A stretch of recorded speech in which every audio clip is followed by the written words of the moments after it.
biblical places that still exist in the real life. All right, let's see it. The rock that Moses struck and water came out. In real life.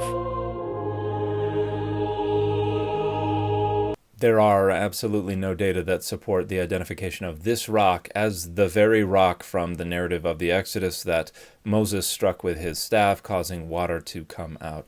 To begin, the data are not supportive of the historicity of the figure of Moses or the events of the Exodus.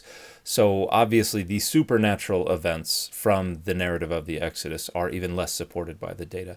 And nothing about this rock points in the direction of its identification as the very rock from the narrative of the Exodus. People will point to the vertical split in the rock, but this is nothing special. This is something that occurs naturally in rocks large and small all around the world. People will insist there is erosion on and around that rock, indicative of water flowing out from that rock. And while there is erosion on and around that rock, none of it is radiating out from the rock, indicative of water flowing out from it. There is erosion going in two different directions, and all of it goes right past the rock.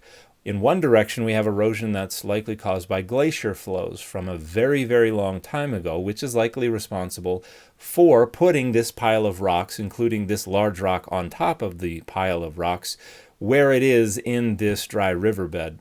And that brings up the second direction of erosion, which is caused by flash flooding, because this is a dry riverbed, and when there are heavy rains in higher elevations, the waters flow through these dry riverbeds and we get flash flooding, and that is what is causing the erosion in the other direction. There's also erosion caused by wind around the base of this rock.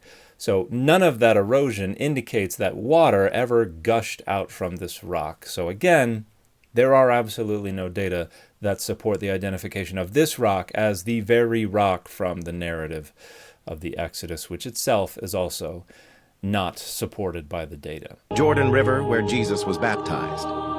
In real life. So this is part of the Jordan River. This is further up north, shortly after the Jordan River exits from the southern end of the Sea of Galilee.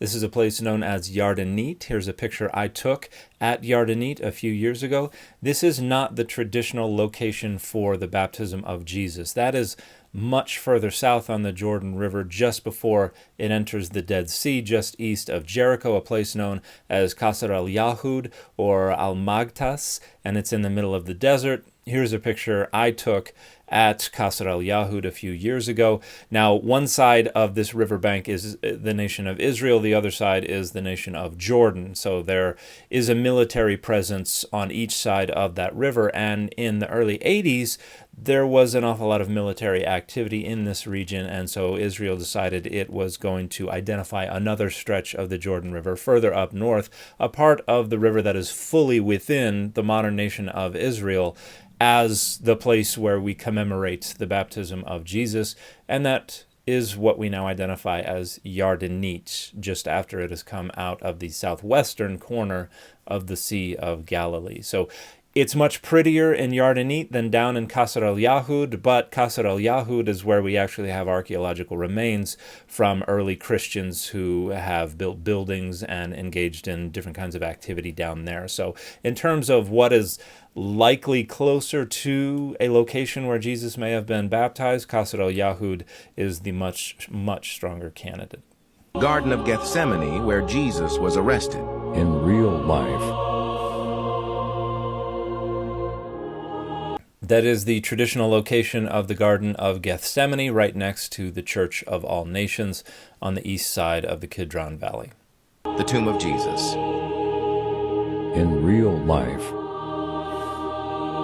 So that is absolutely not the tomb of Jesus. That location is known as the Garden Tomb, which is a place that Protestants have identified as the tomb of Jesus since the 19th century, but it cannot be, at least if the description of the tomb in the Gospels is accurate, because that tomb is not a 1st century CE Jewish tomb. That tomb is an Iron Age Judahite rock-cut bench tomb. So it would have been carved about 700 years before Jesus was born, born, there would have been many bodies that would have been laid in that tomb prior to Jesus being laid there. And again, the Gospels describe this as a new tomb that no one had been placed into yet.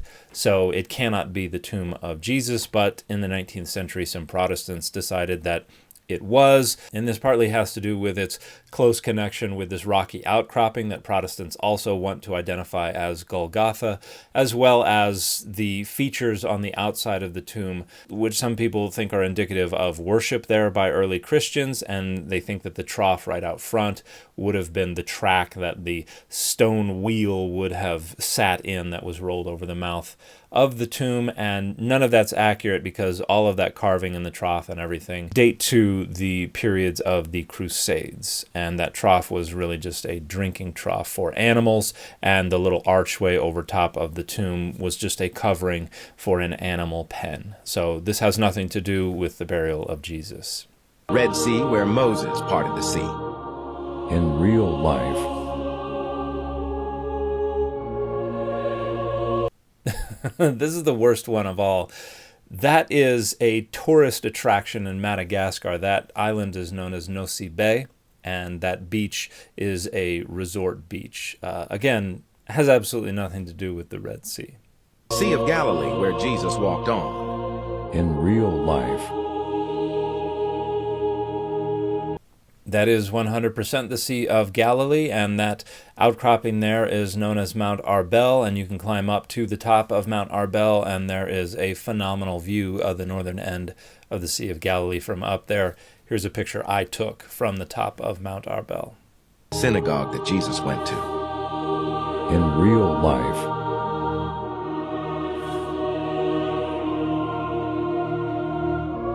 So that is absolutely an ancient synagogue in Capernaum. However, it is not a synagogue that Jesus was ever in, because that synagogue dates to the late 4th century CE.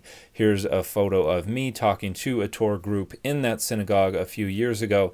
And then here's a photo of the foundation of that synagogue, and it is nicknamed the White Synagogue. You can see if you look down at the bottom of where the white stones are, there's a darker foundation from an earlier synagogue, and it's not quite exactly parallel with the foundation of the White Synagogue. You can see it better if you're there in person, but that darker foundation is from the late 1st or probably the 2nd century CE, an earlier synagogue, which also was not yet built when Jesus would have been there. So we don't actually have the remains of a synagogue that Jesus would have preached in the 1st century CE. But if you are fortunate enough to be able to visit Palestine and Israel, this is one of many places to visit that is absolutely fascinating. And the fit for this video has been Jim Lee's X-Men number 11.